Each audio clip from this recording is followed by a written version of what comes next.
Have you ever found yourself on the road to achieving your dreams, only to wind up feeling discouraged, defeated, and wondering why you even got started in the first place?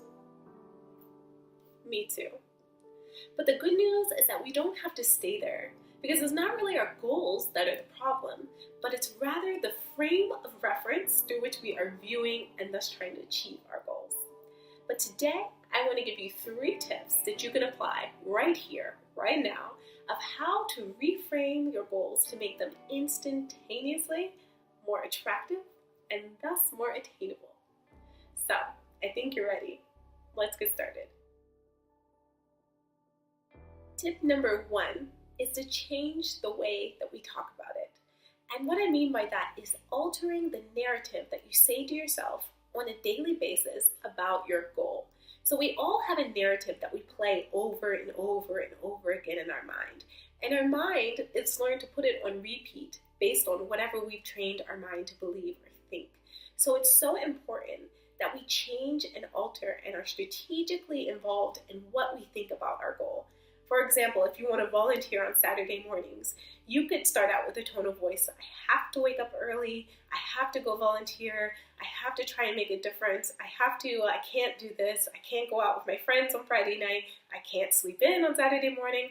This type of narrative is making your goal sound completely negative. It doesn't sound interesting to me, and I'm sure it doesn't sound interesting to you.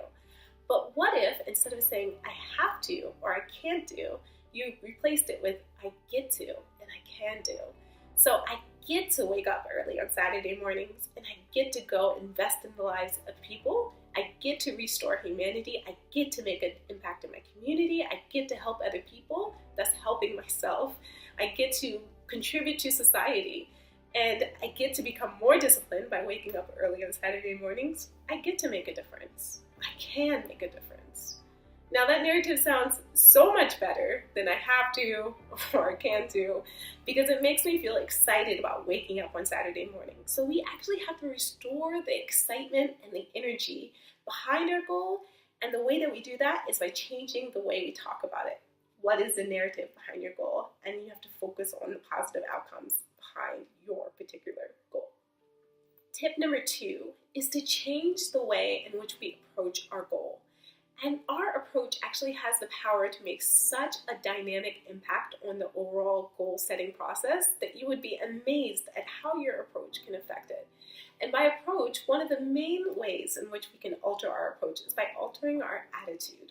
We can't necessarily change the attitudes of other people around us or what's happening in our environment, or if there's traffic, or if it's a long day, or if your shoes get wet from the rain, but we can choose to change our attitude about it.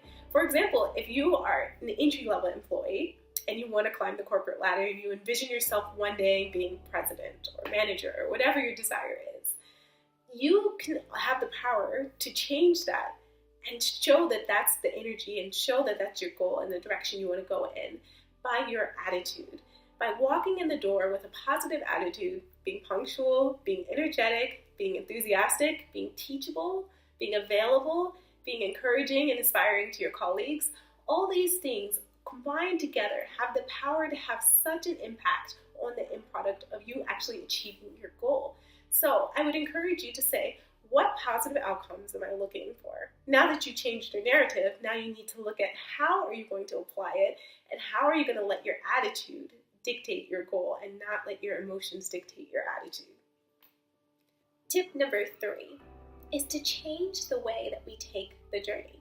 So every goal has a start and a finish, but it's that space in between that can be the most difficult to take charge of. Because at the starting point, it's exciting, there's momentum, you're energized, and at the finish, you're also equally energized in a new way for having achieved your goal. But what about that space in the middle? What about that space there? How do we reclaim that and stay focused and stay on track so that we can actually reach the finish line? Well, what I want to encourage you is to stay focused on why you got started in the first place.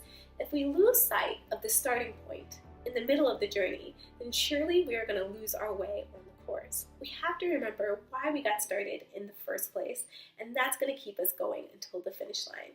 It's also so important, and I found from my own experience that it's so important to have a group of community community around you on the road to achieving your goals. People with a like-minded sensibility, people that you enjoy their company, or people just to simply keep you accountable on the road to achieving your goals. So they could be people that have like-minded goals, or people that are just setting goals for their life in general, and people that can encourage you and that you can encourage, because we grow as we learn from other people and also as we invest into the lives of other people. So making your goal about more than just yourself expands your thinking, expands your world, forces you to grow outside of your bubble, and essentially gives you a stronger finish and also some company on the finishing line, which we all can appreciate, because goals are much better in good company and when you have somebody to share an achieved goal with.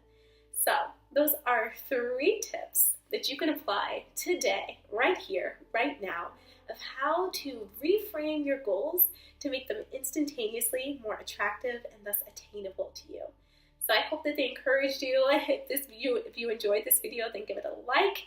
If you'd like to see more content like this, be sure to check out my website, winkofani.me. For the inspirational content that I have there, I check out some of my motivational poetry videos for a little bit of rhyme and inspiration at the same time. And until the next one, I want to say thanks for watching. And don't forget that you've got this, so stay in the race. Stay in the race. The race, we need you. So stay in the race. Till the next video, I'll see you guys next time.